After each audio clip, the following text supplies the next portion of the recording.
नमस्कार दोस्तों, मैं सचिन सिंह गोलफाद एजुकेशन पर आप सबका स्वागत करता हूं। मैं यहां पे लेके आ गया हूं फिटर MCQ का पार्ट 2। और यहां पे आपका पहला जो है क्वेश्चन है, फाइल के यक्ष रूप में चिन्हित भाग को नाम दें। यानी ये जो यक्ष के नाम से यहाँ पे दर्शाया जा रहा है, ये जो है किस पार्ट को इंगित कर रहा है। तो आप यहाँ पे ऑप्शन देख सकते हैं, हील, टैंग, फेरूल या फाइल की लंबाई। तो यहाँ पे आपका पहला क्वेश्चन का जो है आंसर होगा ये आपका हील। तो ये जो यक्ष यहाँ पे दर्शा रहा है ये हील है।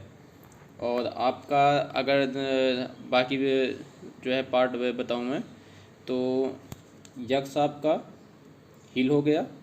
और आपका जो है फाइल की लंबाई, ये पूरा लेंथ होगा यहाँ से यहाँ तक, ये जो दर्शा रहा है ये आपका पूरा फाइल का लंबाई है।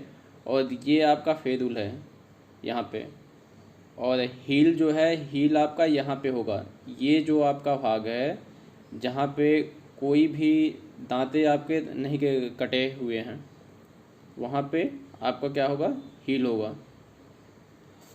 और आपका जो है सेकंड जो है आपका क्वेश्चन है, एक ट्राई स्क्वायर का उपयोग होता है। तो ट्राई स्क्वायर का जो है उपयोग किसके लिए किया जाता है? आपको यहाँ पे ऑप्शन देख सकते हैं, समकोण की जांच करने के लिए, न्यून कोण की जांच करने के लिए, अधिक कोण की जांच करने के लिए, या सीधा कोण की जांच करने के लिए। यानी जो आपका ट्राई स्क्वायर होता है, ट्राई स्क्वायर का आकार कैसा होता है?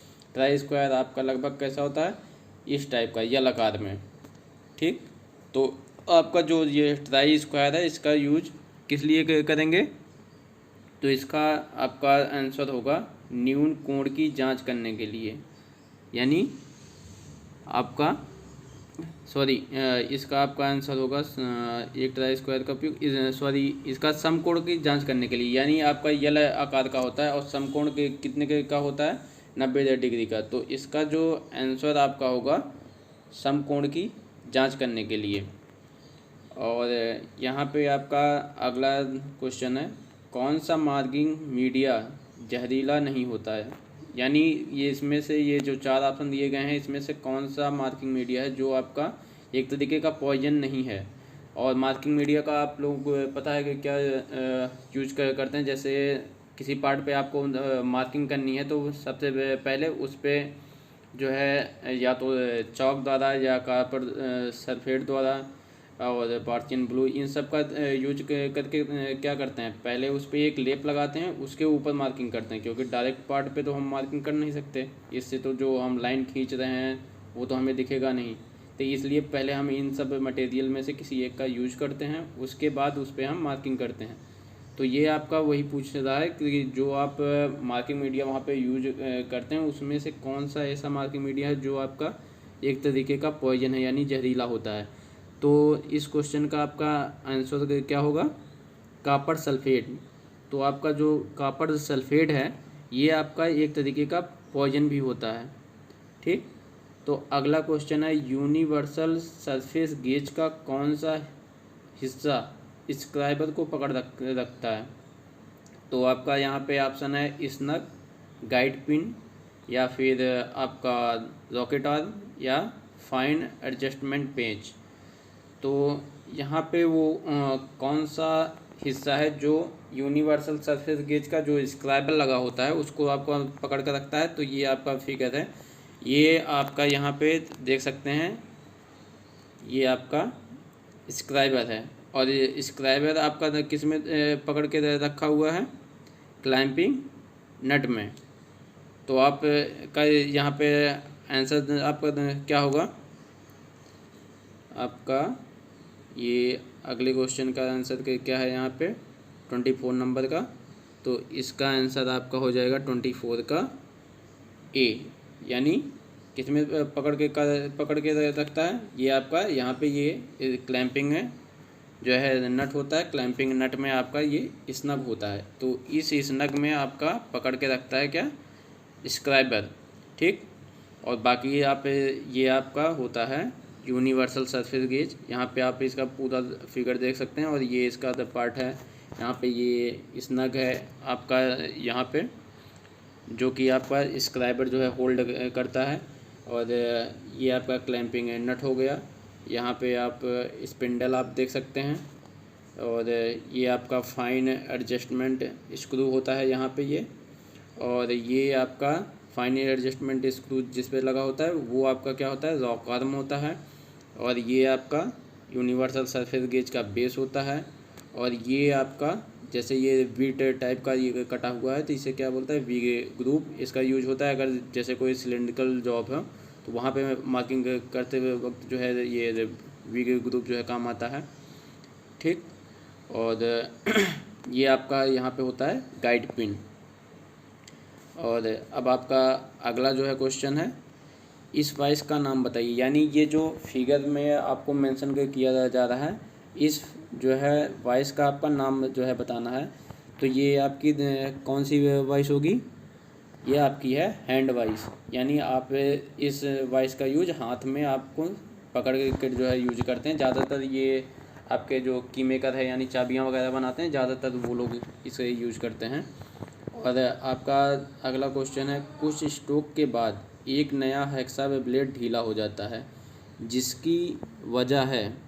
तो ये आपके 4 ऑप्शन है, इन 4 ऑप्शन में से वो कौन सी वजह है जिसकी वजह से आपका हेक्सा ब्लेड जो है ढीला हो जाता है। कुछ स्टेक यानी कुछ स्ट्रोक आपने लगाया और हेक्सा ब्लेड आपका ढीला हो जाता है, फिर उसे आपको पुनः टाइट करना पड़ता है। तो ये किसकी वजह से होता है, ये आपका जो है ब्लेड जो है खिंचाव होता है।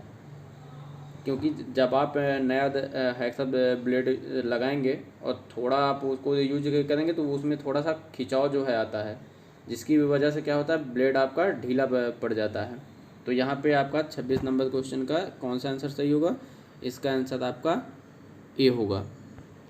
अगला आपका क्वेश्चन है, पहले कट और पतले वाले वर्कपीस को काटते समय दांते बहुत आसानी से क्यों टूट जाते हैं।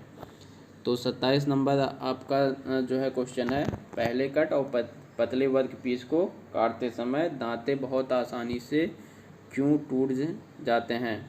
तो आपका पहला ऑप्शन है, हाथ बल बहुत ज़्यादा होता है, कटिंग सेक्शन बहुत छोटा होता है, मोटे ब्लेड का उपयोग किया जाना, या फिर हाथ का बल केवल कुछ दांतों पर काम करता है, ठीक। तो आपका अगर पतला वर्क पीस है और जो है आप स्टार्टिंग में पहला कट लगा देते हैं तो वहाँ पे आपका किस रीजन से दांता टूटता है, तो ये होगा आपका डी। हाथ का जो आपका बल होता है वो सिर्फ कुछ ही दांतों पे काम कर रहा होता है, जिसकी वजह से आपका जो है दांता हेक्सा ब्लेड का क्या होता है, वो टूट जाता है। और उसके बाद अगला आपका क्वेश्चन है 28 नंबर, कॉर्नर और जॉइंट पर मटेरियल को जो है चौकोर करने के लिए किस छेनी का उपयोग किया जाएगा। तो यहाँ पे आप ऑप्शन देख सकते हैं, फ्लैट छेनी, क्रॉस कट छेनी, डायमंड पॉइंट, या फिर हाफ राउंड नोज। तो यहाँ पे आपका कॉर्नर या जॉइंट पर जब आप जो है चौकोर आप बनाएंगे तो वहाँ पे आप किसका यूज करेंगे, डायमंड पॉइंट चीजल का। यानी जिस चीजल का यूज वो यूज कह रहे हैं, शेप जो है कैसे होगा, डायमंड के आकार का, उसका यूज करेंगे। और अगला क्वेश्चन है आपका, यक्ष के रूप में चिन्हित हथौड़े के भाग का नाम बताइए। यानी ये जो यहाँ पे यक्ष के द्वारा ये दिखाया जा रहा है, तो यहाँ पे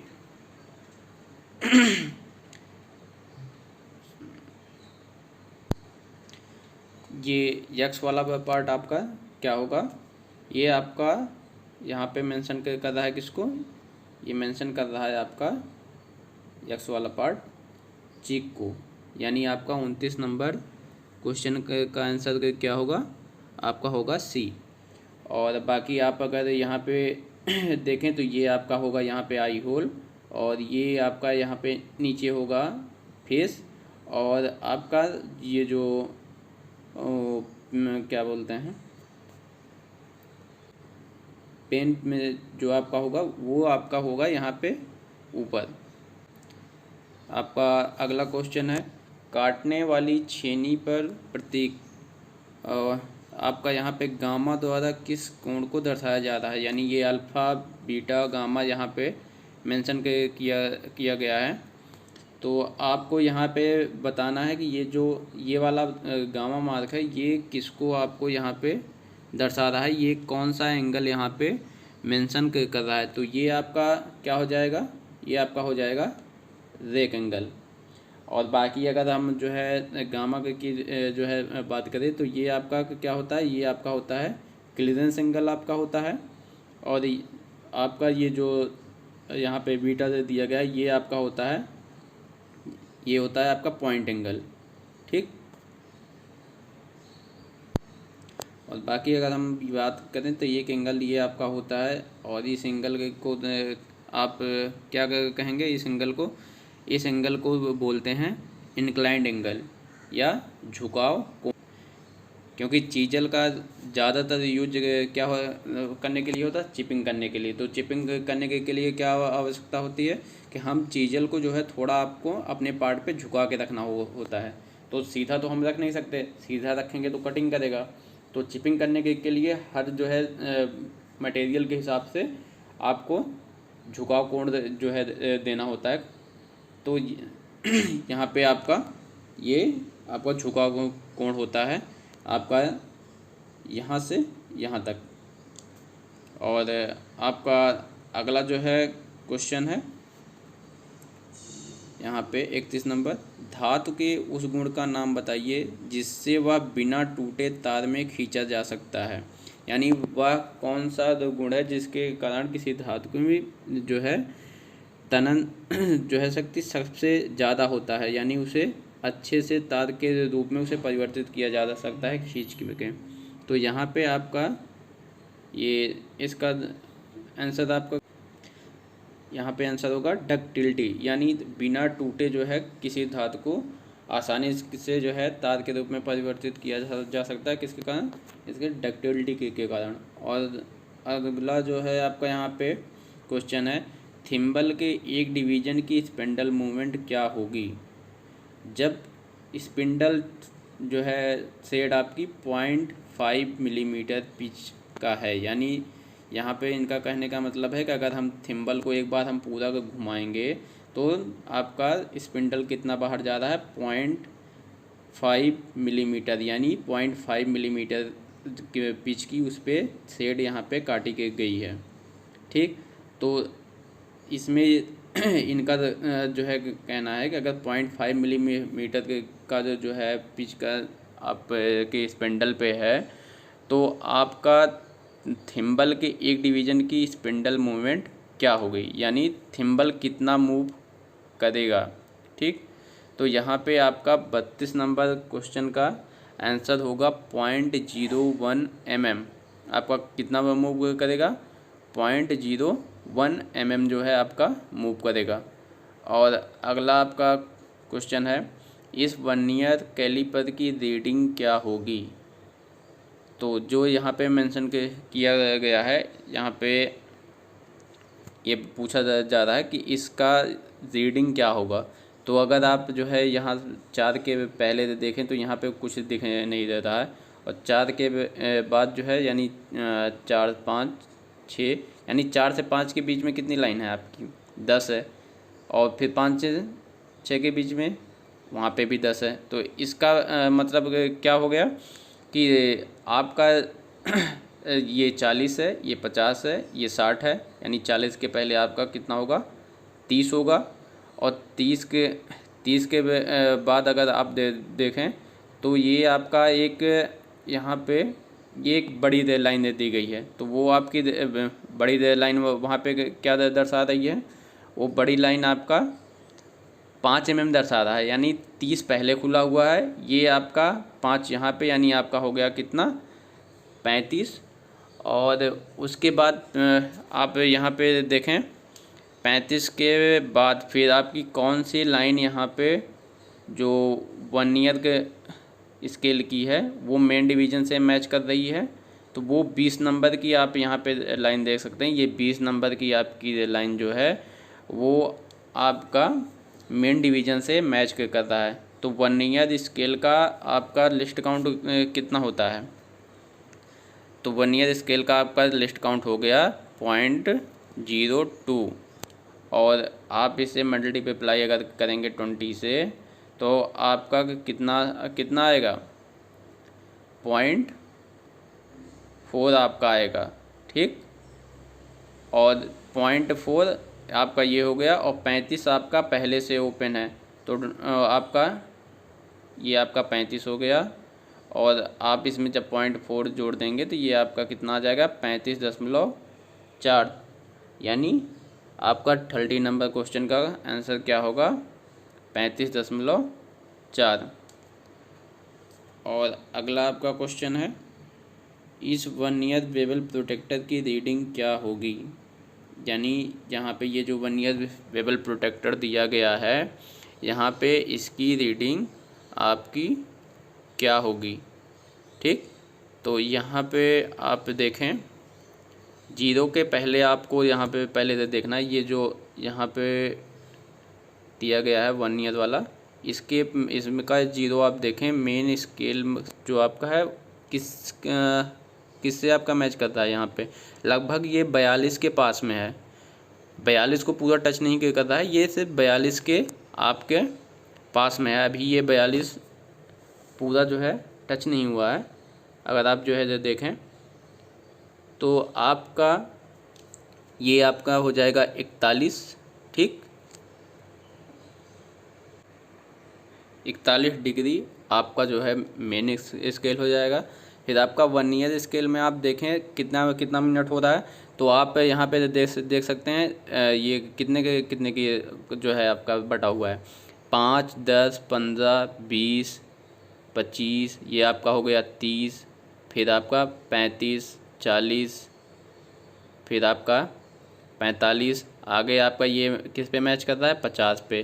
तो यहाँ पे आपका कितना हो जाएगा? ये आपका आंसर हो जाएगा 41 डिग्री 50 मिनट।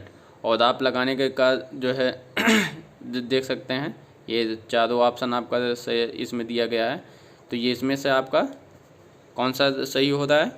बी, यानी 41 डिग्री 50 मिनट ये जो है रीडिंग यहाँ पे है। और अब अगला क्वेश्चन है आपका, यहाँ पे आप वर्नियर जो है आप माइक्रोमीटर जो है देख सकते हैं। माइक्रोमीटर का ये जो है पूरा पार्ट यहाँ पे मेंशन किया गया है। तो ये होता है आपका थिम्बल, यहाँ पे आपका ये थिम्बल है, और ये आपका होता है स्लीव विथ वर्नियर ग्रेजुएशन, यानी ये आपका स्लीव है जिस पे आपका मेन स्केल का भी रीडिंग है, और वर्नियर जो है इसका भी दिया गया मेंशन किया गया है। और ये आपका स्पिंडल होता है, ये आपका एनविल है। ये दोनों बीच का जो गैप है इसको कहते हैं मेजरिंग जो है फेस, यानी यहाँ पे ही आपको जो है पार्ट को रख के जो है मापना होता है। ये आपका लॉक करने के लिए होता है, यानी जब आप जो है किसी पार्ट का माप जो है लेते हैं तो यहाँ से उसके बाद आप लॉक कर सकते हैं ताकि कोई स्पिंडल में मूवमेंट ना हो। फिर ये आपका थेम होता है, और ये होता है आपका रैचेट स्टॉप, यानी जब कोई आप पार्ट का जो है मेजरिंग कर रहे हैं तो आपको कितना टाइट करना है वो आपको रैचेट जब आप घुमाते रहेंगे तो वहाँ से आपकी एक आवाज़ आती है चिट चिट की। तो जब वो आवाज़ जो है आ जाए तो आपको समझ लेना चाहिए कि हाँ मेजरिंग कंप्लीट हो गई है, ठीक। और उसके बाद आपका अगला यहाँ पे क्वेश्चन देखें तो यहाँ पे दिया गया है फिलर गेज का यूज क्या होता है। फिलर गेज का आपको यूज बताना है। तो पहला ऑप्शन है चौड़ाई की जांच करने के लिए, अगला ऊंचाई की जांच करने के लिए, अगला ऑप्शन है लंबाई की जांच करने के लिए, या फिर डी आपका दिया गया है मिलने वाले भागों के बीच का गैप जो है जांच करने के लिए। तो आपका यहाँ पे सही होगा कौन सा? 35 नंबर का आपका डी ऑप्शन सही होगा।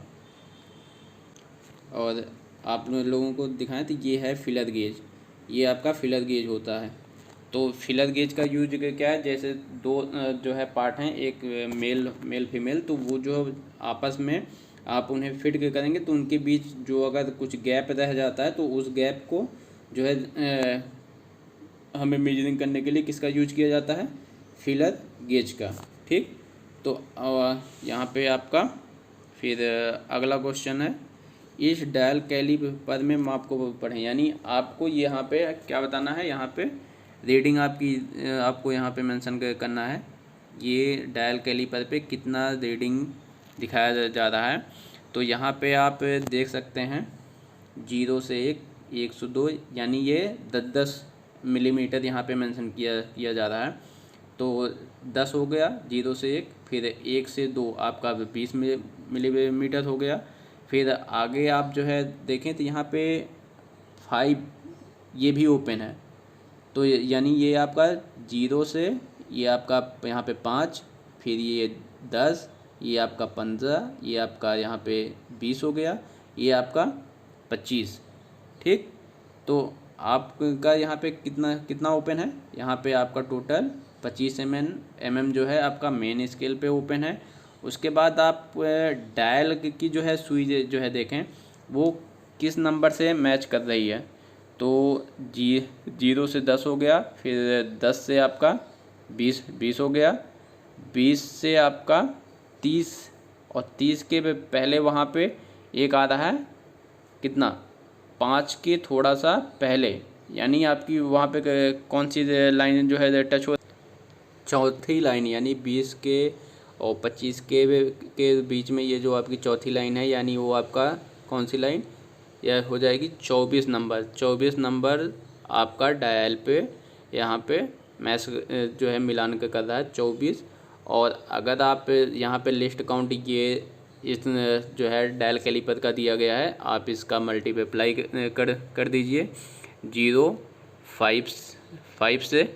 ठीक, तो आपका ये कितना आ जाएगा 120, और 2 अंक के बाद यहाँ पे आपका दशमलव लगना है, तो ये आपका हो जाएगा 1.02। ठीक, और पहले से आपका कितना ओपन है 25, तो आप यहाँ पे 25, उसके बाद आपको यहाँ पे जोड़ देना है किसको 1.20, तो आपका ये कितना हो जाएगा, ये आपका यहाँ पे 2 हो जाएगा, और ये आपका 6 हो जाएगा, ये आपका 26, यानी आपका यहाँ पे आंसर क्या हो जाएगा 26.2, ये आपका आंसर हो जाएगा 36 नंबर का। ठीक, और उसके बाद अगला क्वेश्चन है, एक गैंग ड्रिलिंग मशीन में क्या ऑपरेशन किया जा सकता है, यानी गैंग टाइप जो ड्रिलिंग मशीन है उससे आप इन चारों में से कौन सा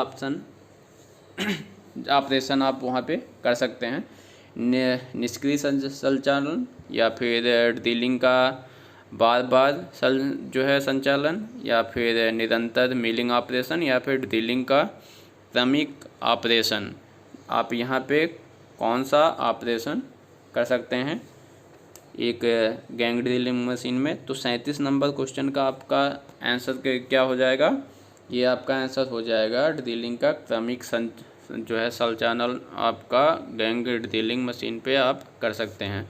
और गैंग ड्रिलिंग मशीन आपकी कैसी होती है, आप यहाँ पे फिगर आप देख सकते हैं, ये है आपकी गैंग ड्रिलिंग मशीन। आपकी लगभग जो सेंसिटिव ड्रिलिंग मशीन होती है उसी को एक टेबल पे जो है क्रमिक रूप से स्थापित करके जो है गैंग ड्रिलिंग मशीन बनाई जाती है। तो उसमें आपके ऊपर डिपेंड करता है कि आप कौन सा ऑपरेशन वहाँ पे करेंगे, उस हिसाब से आपको कितने सेंसिटिव ड्रिलिंग मशीन सेट करने हैं, 3 का, 4 का, 5 का, 2 का, आप अपने हिसाब से वहाँ पे सेंसिटिव ड्रिलिंग मशीन को सेट करके एक गैंग ड्रिलिंग मशीन आप वहाँ पे बना सकते हैं। ठीक, और फिर अगला आपका क्वेश्चन यहाँ पे है, वर्नियर बेवल प्रोटेक्टर में स्टॉक का एक अभिन्न हिस्सा है। तो 38 नंबर क्वेश्चन का जो है 4 ऑप्शन है, डिस्क, डायल, या फिर उसका ब्लेड, या फिर मुख्य पैमाना। तो इस 38 नंबर क्वेश्चन का आपका आंसर क्या होगा, 38 नंबर का क्वेश्चन होगा का आंसर होगा आपका यहाँ पे बी, यानी डायल। डायल जो है वर्नियर बेवल प्रोटेक्टर का जो स्टॉक होता है उसका अभिन्न जो है हिस्सा होता है। ये आपका यहाँ पे देख सकते हैं, ये आपका दिया गया है ये फिगर, ये आपका होता है यहाँ पे स्टॉक है। ठीक, आप यहाँ पे ये स्टॉक देख सकते हैं, और इसका जो है डायल ये यहाँ पे दिया गया है, यानी स्टॉक से ही आपका डायल कनेक्टेड है। ठीक, इसी की भी बात की जा रही है। और ये आपका यहाँ पे डिस्क दिया हुआ है। ठीक, और बाकी आप यहाँ पे देखें, यहाँ ये 1 ईयर स्केल है, ये मेन स्केल है। तो ये आपका फिगर है, आप यहाँ पे देख सकते हैं कि स्टॉक के साथ जो है कौन सा जो है मेन पार्ट होता है। तो ये आपका यहाँ पे इसका डायल होता है। तो आपका कौन सा ऑप्शन सही हो जाएगा? बी आपका। फिर अगला क्वेश्चन है, फाइल के यक्स के रूप में चिन्हित भाग का नाम बताइए। यानी ये आपका पूछ रहा है कि ये जो यक्स के द्वारा यहाँ पे दर्शाया जा रहा है ये कौन सा पार्ट है यहाँ पे। तो 39 नंबर का आंसर आप लोगों को पहले ही भी पता होगा, मैं पहले ही पूरा ये चारों चीज़ें आप लोगों को बता दिया था। तो यहाँ पे ये फेरुल होगा, और हील आपका होगा यहाँ पे, और शोल्डर आपका कौन सा हिस्सा है? ये जो मुड़ा हुआ हिस्सा है यहाँ पे, ये पार्ट आपका हो गया शोल्डर।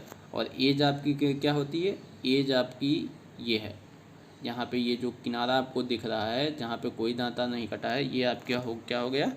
ये होता है आपका एज।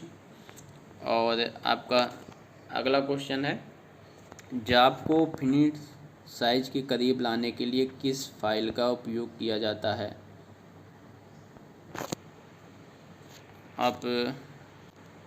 आपका यहाँ पे ऑप्शन है पहला single cut file, curved cut file, second cut file, double cut file. यानी जो आपको उसके फिनिट साइज के करीब लाने के लिए आप किस फाइल का यहाँ पे प्रयोग करेंगे? तो ये आपका प्रयोग करेंगे सेकंड कट फाइल का, क्योंकि ये आपकी बाकी जो 3 फाइलें हैं ये आपका क्या करती हैं? मटेरियल ज़्यादा काटती हैं, जबकि सेकंड कट फाइल आपका क्या है? ये मटेरियल कम काटती हैं। तो फिनिट साइज का जब आपको ज़्यादा करीब लाना है तो आप किसका प्रयोग करेंगे? सेकंड कट फाइल का यूज करेंगे। और 41 नंबर आपका यहाँ पे क्वेश्चन है, किस फाइल में समांतर किनारे पूरी लंबाई में होते हैं? तो यहाँ पे पहला ऑप्शन आपका क्या दिया गया है? Hand file. दूसरा है आपका बास्टर्ड फाइल। अगला है जास कट फाइल। और लास्ट ऑप्शन है सेकंड कट फाइल। तो यहाँ पे पूछा जा रहा है कि जो समांतर किनारे होते हैं, यानी कुल मिला के पूरी लंबाई में ऐसी कौन सी फाइल है जो एक समान होती है।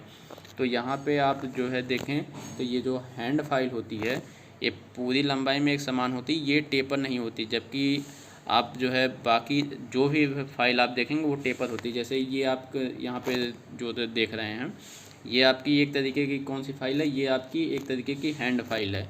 ये यहाँ से यहाँ तक ये इसकी पूरी लंबाई देखें अगर आप, तो ये पूरी लंबाई इसका यहाँ से यहाँ तक ये पूरा एक समान में है, यानी पूरा समांतर है। जबकि आपकी जो बास्टर्ड या सेकंड कट या फिर आप अपना जो है और फाइल जो रेक्टेंगुलर हो गया या फिर आप जो है राउंड फाइल देखें तो सारी आगे से टेपर होती हैं। और जबकि जो हैंड फाइल आपकी होती है ये पूरी लंबाई में क्या होती है? ये एक समान होती है। और हैंड फाइल को ही आपको क्या बोलते हैं? सेफ एज फाइल बोलते हैं, क्योंकि ये यहाँ पे आप देखें तो ये जो एज यहाँ पे इसका दिया गया है, एज पे इसके कोई दांते नहीं होते। ठीक, तो ये आपका हैंड फाइल को ही आपको क्या बोलते हैं? सेफ एज फाइल बोलते हैं। और अगला क्वेश्चन है, बेंच वाइज को बनाने की जो है मटेरियल क्या है, यानी सामग्री की क्या जो है यूज करेंगे? तो यहाँ पे आपका कौन सा ऑप्शन सही होगा? 42 नंबर में 42 का डी, यानी बेंच वाइज जो आपका बना होता है वो किसका बना होता है? वो बना होता है आपका कास्ट आयरन का। ठीक, और जब यहाँ पे बेंच वाइज की बात की जा रही तो आप बताएंगे उसका कास्ट आयरन का पूरा बॉडी बना होता है। लेकिन जब वो अगर वहीं पे उसके स्पेंडल की बात की जाएगी तो वो आपका माइल्ड स्टील का होता है।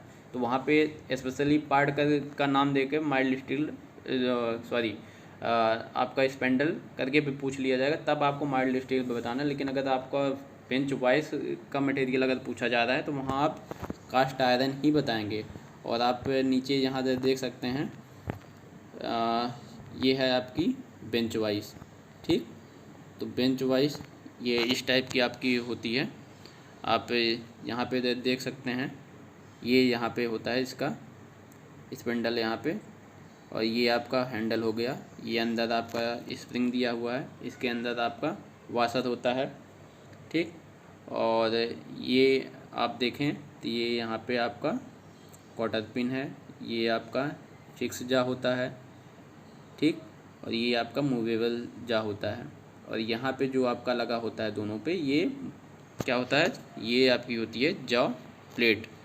ठीक, तो इस तरीके से आप लोगों को अगर ये पसंद आया हो हमारे द्वारा दी गई जानकारी, तो आप चैनल को हमारे लाइक शेयर और सब्सक्राइब करें। इसी के साथ धन्यवाद।